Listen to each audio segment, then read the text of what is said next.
I remember every detail of what I thought would be the most unforgettable night of our lives.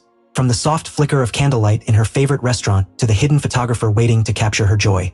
Even the ring, engraved with words that held everything we meant to each other, had been chosen with painstaking care. I was in love, completely without reservation, and I truly believed she felt the same.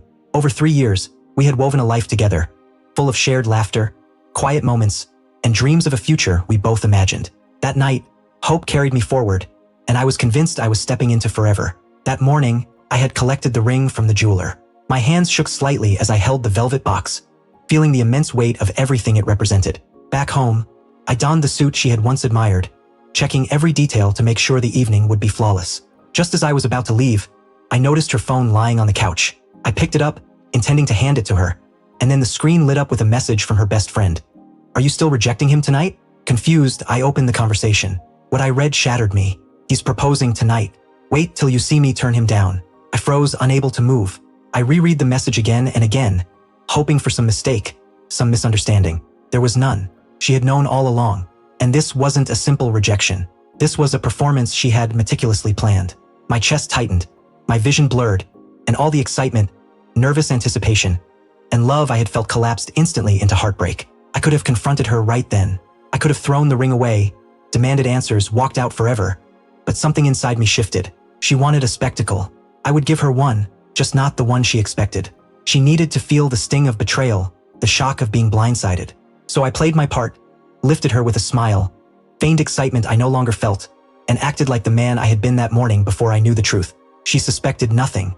She looked radiant, confident, perhaps rehearsing how she would reject me. I watched her laugh, joke, and carry herself as though she held all the power. She had no idea the script had changed.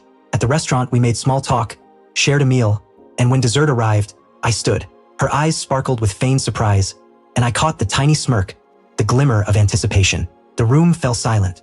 I reached into my pocket, and she tensed, probably ready to deliver the blow with practiced grace. But I didn't take out the ring. Instead, I held up her phone and in a calm, unwavering voice, I read aloud, "He's proposing tonight. Wait till you see me turn him down." Gasps filled the air. Her confidence evaporated. Her face went pale. I slipped the ring back into my pocket. "You could have just told me the truth," I said quietly. "You didn't have to turn it into a joke." Without another word, I walked out. The restaurant remained hushed behind me, the echoes of the moment trailing in my wake. I didn't look back. The cool night air hit me like a reset. What should have been the worst moment of my life somehow felt liberating. I had loved deeply, but she had never intended to love me back. Back in my apartment, I poured myself a drink and sank into solitude. The quiet wrapped around me. There was no more pretending, no more illusions, only the clarity I hadn't realized I needed. Soon, my phone lit up with messages. Apologies, excuses, desperate attempts to repair what she had broken. But it was already over. She had mocked my love, and in doing so, she ended any future we might have had. In her betrayal, she had given me something far more valuable than her hand in marriage. The truth. I was no longer a man hoping for love. I was a man who had finally walked away from someone who never truly valued him.